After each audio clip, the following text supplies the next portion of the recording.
Hey, I just want to make a video to explain this assignment so everybody can understand what we have to do. We haven't done much writing this year, so I wanted to make sure we get a few creative pieces in. Short story unit is a good place to get some in. So we read all summer today, and I guess I'll just read through this and then try to add some color to it, okay? So Ray Bradbury ends his classic short story abruptly leaving the reader with the responsibility of imagining what happens next. Right? We read the story, and a lot of students wonder, like, why did he end it there? Like, what happened to Margot? What happened to William? Well, now's your chance. What do you think happened to Margot and William after this traumatic event? How does it change them? Where do they go? What do they do? So your task is to choose to be either Margot, William, or some students want to be like a different, nameless character, like another student in there, in that classroom. So you're going to choose to be one of these students, one of these kids, and you're going to write from their perspective. So, you're going to be writing, you put yourself into their shoes and project yourself into a time after the closet incident. Write a letter to your former classmate explaining what happened on that day, how it affected your life, and what you're up to now. And as it says, use the outline to guide you. I'm going to get there in a second. If you scroll down here on the second page, there's a whole outline that walks you through this that I want you to follow. Some students have a little bit of trouble. They're like, well, I just want to do this. I have an idea. I want to do this. And I hate to sort of constrain you, but most students do need some guidance. Most students do appreciate the outline, and you can still be creative within the confines of this, assignment. Okay, so things you must do because it's a letter. Some people say, why are they writing a letter if it's in the future? I don't know, because it's fun to write letters. Okay. Write the date on the upper right-hand corner of your letter because that's what you do to a letter. Remember, this is sci-fi, so the date should be in the future, right? It can be, 3/22/2098, right? Whatever. So it's a futuristic date. Begin your letter with a greeting, dear Margot, dear William, whoever you're writing to. Write at least 3 organized indented paragraphs. Remember, a paragraph is 4 to 6 sentences at least. And you're going to indent them, of course. And then you must use at least one simile or one metaphor of your own sort of, creation. Try to think about, a description, how William is feeling, how Margot is feeling, how the closet felt, what the new planet is like that they're living on, and sort of create a comparison to sort of draw, paint that picture, so to speak. Then, of course, this is a letter, so you have to have a closing. Sincerely, yours truly, whatever you see fit. Okay. So here's that outline that I was talking about. You don't have to write on this document. I'm not going to look at this. I'm not even going to give you access to write on it. If you want to take a piece of paper out and sort of jot your ideas down, that's fine. Okay. So it's just an outline. So bullet points, keywords, whatever. But I want you to follow this accordingly. Okay. So your first paragraph after your greeting, begin your letter by reminding your classmate who you are and how you remember the events of that day. If I'm Margot, hey, it's Margot. You remember me?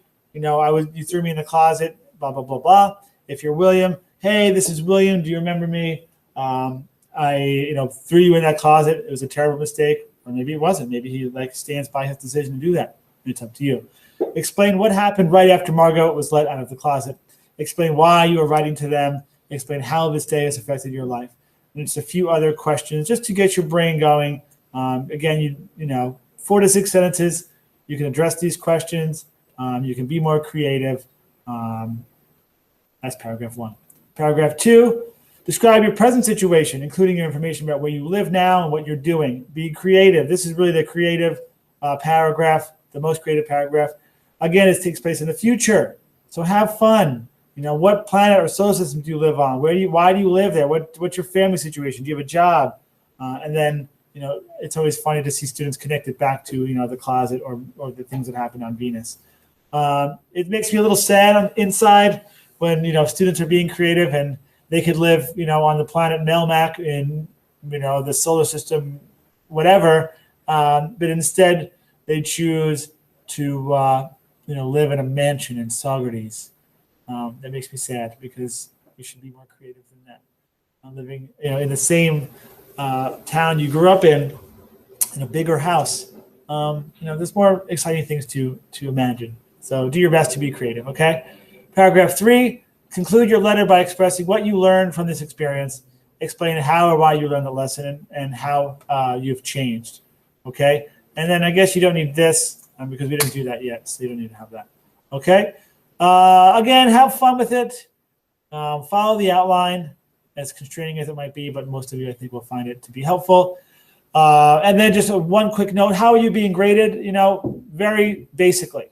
Okay, paragraph 1, did you follow the outline? Is your writing organized? You get all the points. Paragraph 2, did you follow the outline? Is your writing organized? Paragraph 3, did you follow the outline? Is your writing organized? So you just get points for sort of addressing the prompts, being creative, having some fun, being organized, okay? And then you get points for grammar and mechanics. This is a polished piece of writing. I don't normally, grade these things.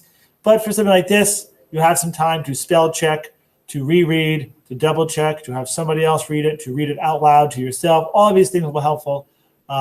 Using spell check on the computer itself, obviously, is also helpful, though it doesn't catch everything. So, make sure you do that. And then, of course, you have a simile or metaphor. Underline, you get points for that as well. Okay. Again, this is creative. I want you to have fun. Today's Wednesday. I'm posting this on Wednesday. This is not due until Friday. Do some of it today. Do some of it tomorrow. Do some of it on Friday. Do it all today if you want, and then come back to it. Don't submit it right away. Come back to it tomorrow and double check it, reread it, add some stuff, take some stuff out, spell check it. But sit with it for a minute before you just turn it in quickly. And again, 4 to 6 sentences. So you want to expound on your ideas. Be descriptive. And again, I'm trying to stress. Have fun. Writing shouldn't be a punishment. It shouldn't just be like I have to do it, so I'm going to do it the least amount possible. Try to have fun. I'm sorry, I'm repeating myself. All right. Let me know if you have any questions. I will see you later. Bye.